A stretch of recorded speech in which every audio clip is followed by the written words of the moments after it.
এ এ কয়টা বাজে? কে রে, আমি যে নিন পারিচ্ছি বাংলাদেশের খেলা, বাংলাদেশ ফাইনালে চলেই গেল লিখিন রে। হাইরে হাইরে, মাত্র 136 রানের টার্গেট, বাংলাদেশ নিশ্চয়ই ফাইনালে চলে গেছে রে। রে ব্যাটিংটা দেখা গেল না রে। আমি কোনটি যাই কোনটি দৌড়ই, আজিজুলের ক্যাম্পাসে যাবো লিখিন।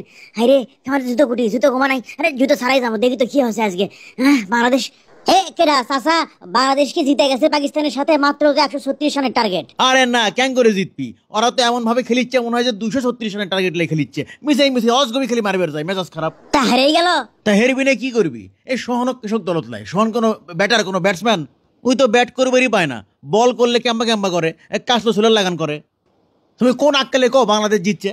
আবার কয় সাহসী ক্রিকেট খেলবি। আরে দরকার তো দায়িত্বশীল ক্রিকেট। তাহলে আমরা কি ফাইনালে যাবো না? কোনো সমীকরণ বাকি নাই আমাদের। আরে ধুম মারো, সমীকরণ ধুয়ে পানি খাও।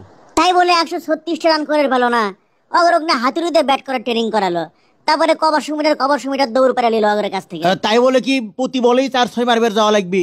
এই মাত্র 136 রানের টার্গেট লিয়েও ধুর অগরে খেলাই আর দেখবো না সুকাম।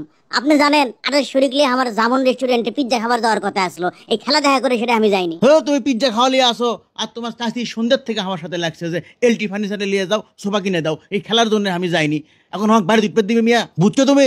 মেজাজটাই খারাপ। এই জাকের আলী মাকের আলী কেউ দায়িত্ব নিয়ে ব্যাটিং করেনি। সেরে ধীরে সুস্থ সিঙ্গেল খেললেই রান হয়ে যায়। আমি শিওর বাংলাদেশ হারার জন্য ব্যাট করছে। আঙ্কেল কুমার সেই ক্ষেপে আছে, গালু জিতলেও না পিজ্জাও খেলে বেরিয়ে গেলে না।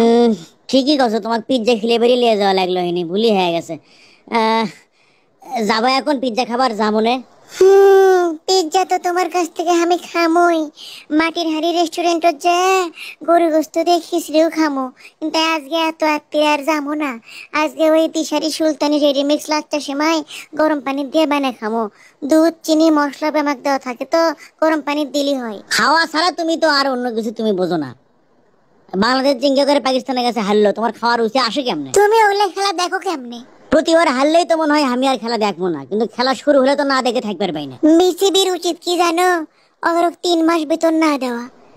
কৃষক ওরা খারাপ খেললে উল্টা পাল্টা খেললেও বেতন পায় তো, এই জন্য অত তাগিদ নাই অগরে। অগরে পাওয়া বেশি হয়ে গেছে, অগরে পকেটও টান ফালার লাগবে, তালি ভালো খেলবি। ঠিকই কছো। আমি গেনু থাকো, আমার নিম ধরছে, আমি যাই শোধমো। সুদ পে তাকো মা আর এক ঘর যাচ্ছে, আমাদের তো ঘর আছেই।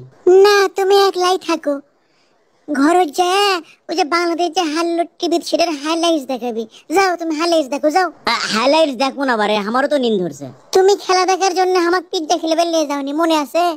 তুমি যতক্ষণ আমাকে জামুনে না লিয়ে পিজ্জা খেলেছ, যতক্ষণ তুমি আমাকে ওই মাটির হাড়িতে না লিয়ে খিচড়ি খেলেছ, তুমি একলাই থাকো যাও। কিসের মর্কের বাংলাদেশের খেলা দেখতে পারছে, আমার তো 2 কুলি চলে গেল, ফাইনাল তো যাওয়ার পানু না, আর শুরু করলো। এখন আমি কি করি? ভাই আপনারা আসেন তাড়াতাড়ি, ক্যালকুলেটর ল্যাপটপ এগুলো আনছেন তো? গেল আসো, আমি কয়েকজন সাংবাদিক ধরে নিয়ে যাচ্ছি, বাংলাদেশ ফাইনালে যাবি কিনা, কোনো সমীকরণ বাকি আছে কিনা এটা হিসাব করার জন্য। আসো দেরি করুন, আসো।